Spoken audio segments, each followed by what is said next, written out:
उन्होंने हमको आके रोका कि यहाँ कोई झंडा नहीं फहराया जाएगा और झंडे को जो है उखाड़ के फेंक दिया जमीन पर। जो है पहली बात तो ये कि झंडे का अपमान हुआ, पूरे देश का अपमान उन्होंने किया, क्योंकि उनको कोई लेना देना नहीं है बाबा साहब और झंडे से। छूटते तो बहन बोलते हैं गंदी। हाँ जी, अब तुम क्यों आई हो, जवान जवान बूढ़ी क्यों आई हो, जवान भेजो लड़की इनको। ऐसे ऐसे करेंगे उनके हम। गोबर फेंकते हैं बाबा साहब की मूर्ति के ऊपर, फूल चढ़ाने देते सुबह सुबह। इन्होंने चप्पर की मूर्ति हमारे आंगन में लगा दी, यही बोलते हैं। पानी पीने का पानी ना आ सका पीने के लिए उसे बाहर ही रोक देता नेता MP जो बैठा। हमें हमारा हक मिलना चाहिए, नहीं तो हम सड़क से संसद तक का हिलाने का मादा रखते हैं और वो हम करके रहेंगे अगर हमको इस जमीन और इस केस पे न्याय नहीं मिला तो। उन्होंने विकलांग की भी शर्म नहीं करी कि एक विकलांग आदमी को क्यों पीटा जाए। इस वक्त मौजूद हूँ मैं तुगलकाबाद के जाटव मोहल्ले में। यहाँ 15 अगस्त का माहौल था जो कि आजादी का दिन था, पर 75 साल के बावजूद भी जाटव समाज के लोगों को आज भी आजादी नहीं मिली है। उस दिन यह मामला हुआ था कि लोग जो है वो अपना राष्ट्रीय ध्वज फहराना चाहते थे, परंतु दूसरी कम्युनिटी के लोगों ने उन्हें मना कर दिया और इन पर मारपीट हुई, महिलाओं पर अत्याचार हुआ। तो हम इनसे कुछ बातचीत करते हैं कि आखिर उस दिन हुआ क्या था। आप हमें बताएंगे कि उस दिन आखिर हुआ क्या था, किस वजह से ये लड़ाइयाँ हुई थी। हमारे जो लोगों पे जो कि जाटव कम्युनिटी से आते हैं, इस देश के अंदर हिंदू समाज है उसमें हम दलितों में गिने जाते हैं, तो हम यहीं इसी स्थान से अपने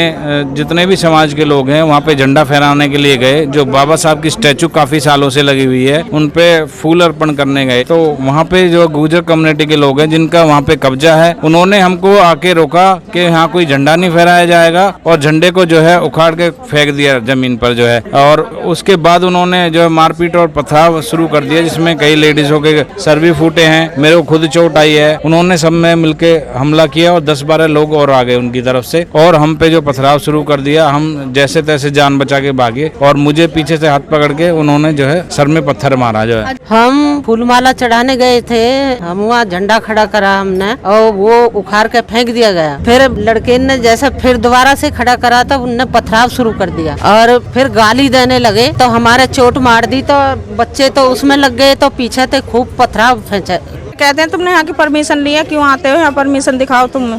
हम कहते हैं तेने परमिशन ले रखे, तेने इतना बना रखा है। छूटते तो बहन बोलते हैं गंदी। हाँ जी, और जैसे आप मैंने सुना कि सफाइयाँ करने जाते हैं, वो बोलते हैं कि अपनी बेटे हम, अब तुम क्यों आई हो, जवान जवान बूढ़ी क्यों आई हो, जवान भेजो लड़की इनको। ऐसे ऐसे करेंगे उनके हम। गोबर फेंकते हैं बाबा साहब की मूर्ति के ऊपर, फूल चढ़ाने देते सुबह सुबह। गंदे कपड़े रहते हैं उनके पास लाकर डाल देते, पता कहाँ से। हमारा तो जीना बाहर है यहाँ। हमारे छोटे छोटे बच्चे, जवान लड़की है, बेटे हमारे, उनका निकलना भारी हो रहा है। पढ़ लिख भी नहीं पा रहे ढंग से। कोई ड्यूटी जाते हैं, डर डर के जाते हैं, शाम को बाहर देखते हैं माए घर में कि हमारे बेटा कद घर आ जाए, कब हम देखें। जो हमारे साथ हुआ है बहुत गलत हुआ है। आजादी का जश्न हर कोई मना सकता है, ये ऐसा नहीं है कि दलित मनाएंगे तो उनको रोका जाएगा, ये चीज गलत है। जो हमारे साथ गुर्जर समाज ने ये चीज कही है और करा है हमारे साथ, क्या हम इस देश के वासी नहीं है? हम यहाँ के वासी हैं, तभी तो हम यहाँ पे झंडा फहरा रहे हैं। झंडा फहरा कर अपने खुशी का इजहार तो कर सकते हैं, लेकिन गुर्जर समाज ने आके जो हमारे समाज के व्यक्तियों पर उन्होंने डंडे बरसाए हैं। ऑलरेडी वहाँ 4 पुलिस वाले मौजूद थे जिनके सामने डंडे बरसे हैं, जिनमें हमारे लेडीज के सिर फूटे हैं। हमारे एक आदमी है चरण नाम का, चरण सिंह सन ऑफ श्री रतन सिंह, उसकी विकलांग टांग है, एक पैर से विकलांग है। उन्होंने उस पैर को पकड़ने के बावजूद उसमें डंडा मारा है, पत्थर मारा है। उन्होंने विकलांग की भी शर्म नहीं करी कि एक विकलांग आदमी को क्यों पीटा जाए। हम आज भी आजाद नहीं है इन हालातों से, और पुलिस कुछ भी तरह का कोई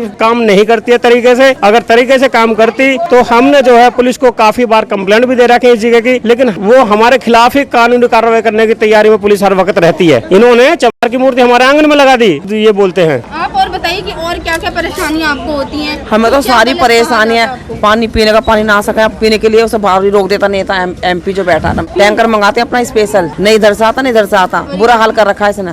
बराबर को दर्जा मिल जाता था, ना आप दुख पाते ना हम चोट खाते। जब आ जाए जब तो हाथ जोड़ जाए, पर कमी भी हम लोगों के वोट दे पना में। अब बन जाए तो फिर हमको कुछ ना। बाबा साहब को इतना बोलो, कभी इसकी मूर्ति लग रही है, ये उस पर मूत गिरते, गाय ना गोबर गिर दे। ये और कहा जब जिसने पढ़ना लिखना सिखायो, हम उसी की संतान है। कोई अपना बाप को माँ को कोई कहेगा तो बच्चे ने तो दुखाएगा। जिनने संविधान पूरे भारत को सिखाया है, हमारे बाबा साहब का संविधान लिखा हो रहा है, उसी के आज देन है और उसका यजमान हो रहा है। दलित को कभी मिली है बड़े लोगों से? कभी कुछ नहीं मिला। इस वक्त आप देख सकते हैं यह वही जगह है जहां पर बाबा साहब अंबेडकर जी की मूर्ति स्थापित की गई है। तो हम यहाँ देख सकते हैं कि कितनी ज्यादा गंदगी यहाँ की गई है। बाबा साहब अंबेडकर को दलित समाज अपना भगवान मानता है और रोज इन पर मालाएं चढ़ाई जाती हैं। ध्वज ये लोग लगाना चाहते थे पर और इन्हें लगाना नहीं दिया गया है, और अगर उन्होंने लगाने को कहा तो बहुत ही बेहद बुरी तरह से मारपीट हुई है। तो जातिवाद का इतना बड़ा और संगीन मामला हमारे सामने आया है। ये हमारे साथ तीसरी या चौथी बार हुआ है, और जैसे ही उन्होंने विरोध करना शुरू किया कि भाई हम आपको झंडा नहीं फहराने देंगे, तुरंत मैंने अपने फोन से मैंने जो है 100 नंबर पे कॉल किया, और पुलिस भी मुझे लगता है इसमें शामिल थी, क्योंकि पुलिस वहाँ पे 2 मिनट के अंदर आ गई और 4 पुलिसकर्मी के सामने हमला किया, और वो पुलिसकर्मियों ने कुछ नहीं किया। मैं तो कहता हूँ यहाँ का जो पुरातत्व विभाग का जो अफसर है उसके खिलाफ और पुलिस प्रशासन के खिलाफ ये सख्त से सख्त कार्रवाई होनी चाहिए, क्योंकि ये लोग सब मिले हुए हैं, क्योंकि ये सब नेताओं के गुलाम बने हुए हैं। जो वो MP साहब कहेंगे या MLA साहब कहेंगे या पार्षद, ये वही काम करते हैं। ये हमारे यहाँ दिल्ली के अंदर, राजधानी के अंदर कोई सुनवाई नहीं है, और वो जगह तुरंत खाली कराई जाए उन लोगों से। तकरीबन हमारी जो 3000 घर हमारे, वो जो लैंड है वो हमारे बड़े बुजुर्गों की लैंड है। वहाँ पे एक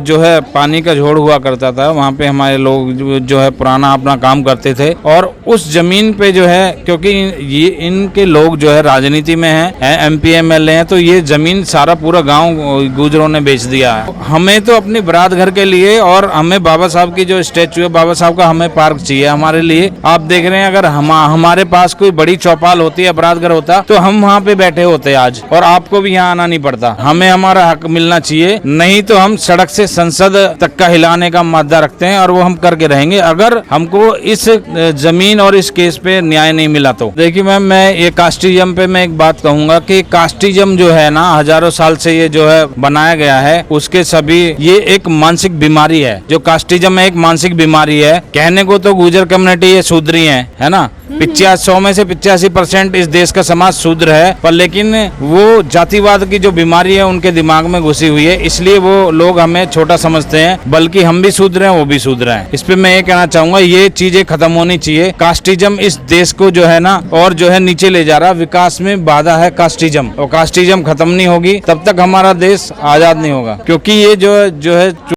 ये सब ये लैंग्वेज ही बेकार है। जो कास्टिज्म को फॉलो करते हैं, मैं उनको जानवर समझता हूँ, क्योंकि मैं हर इंसान को जो है इंसान समझता हूँ, चाहे वो कोई सी भी जाति का हो, और ये सबको समझना चाहिए। बाबा साहब ने जो है इक्वालिटी के ऊपर पूरा संविधान लिखा है, और हमें उसे फॉलो करना चाहिए, चाहे कोई भी कम्युनिटी हो। बाबा साहब अम्बेडकर ने दलित समाज ही नहीं बल्कि सभी वर्ग के लोगों के लिए एक नींव रखी थी कि वे बराबर हैं। जाति के ऊपर किसी भी तरह का अपमानजनक कोई भी शब्द किसी को ना कहे, और हर इंसान को बराबरी का हक दिया जाए। जाति के इस भेदभाव के इस मामले पर अपनी राय हमें जरूर बताएं। अपने विचार हमारे साथ जरूर आप शेयर कर सकते हैं। ऐसी और लेटेस्ट अपडेट्स देखने के लिए बने रहे हमारे साथ। कैमरा पर्सन निखिल के साथ मैं किरण, झलको, दिल्ली।